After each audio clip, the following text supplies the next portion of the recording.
In her work Really Existing Nationalisms, Erika Benner writes that Marx and Engels have been frequently misunderstood regarding their stance on nationalism, often due to interpretations colored by political movements associated with their aims.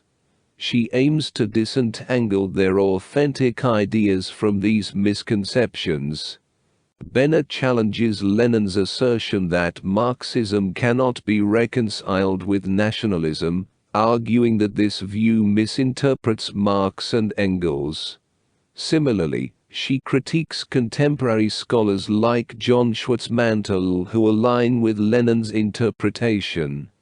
In her book, Benner meticulously examines various statements by Marx and Engels, both well-known and lesser-known, to uncover neglected aspects of their thoughts on nationalism.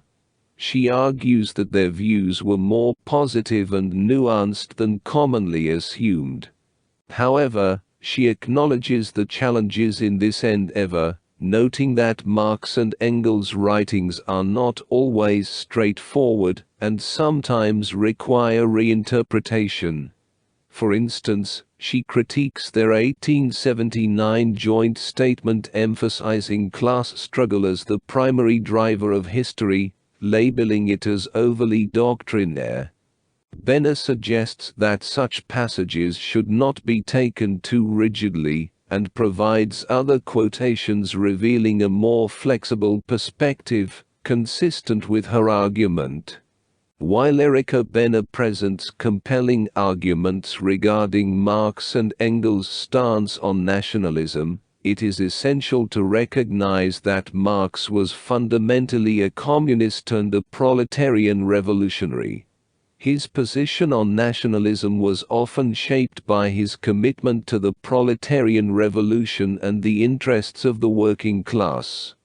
Benner rightly highlights Marx's evolving perspective on issues such as the Irish question, demonstrating how it intersected with his broader concern for the international proletarian revolution.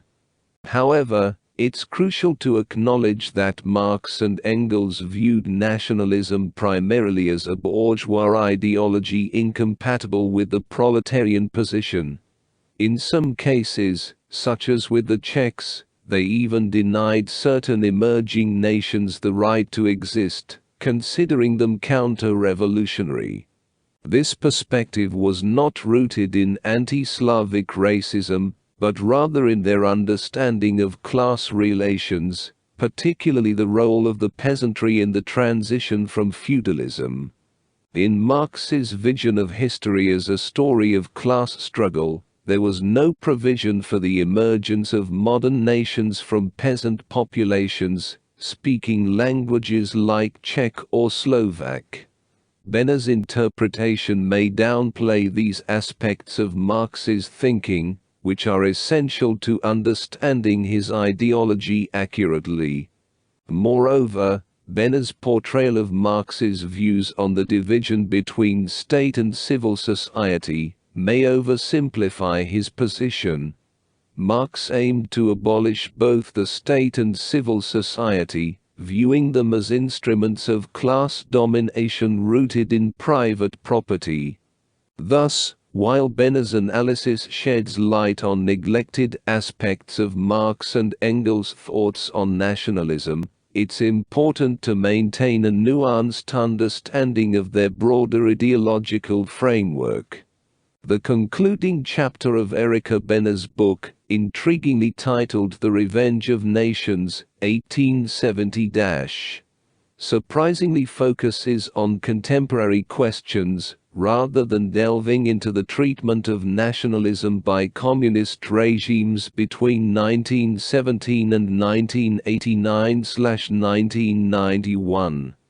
Benner expresses skepticism about whether the founders of Marxism would have supported the centralist and authoritarian forms of internationalism associated with communist regimes.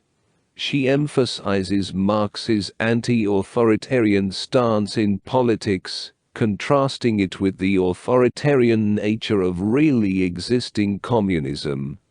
Benner's analysis tends to overlook Marx the communist, as she doesn't speculate on whether Marx would have endorsed the project of abolishing private property and building a classless society, as attempted in 1917. However, she suggests that post-communist nationalism would not have surprised Marx, based on her reconstruction of his thoughts on nationalism. In the post-communist era, Benner believes that her reinterpretation of Marx's views on nationalism can contribute to a better understanding of this phenomenon. By shedding light on Marx and Engels' nuanced perspectives on nationalism, Benner aims to provide insights into the dynamics of nationalism after the collapse of communist regimes.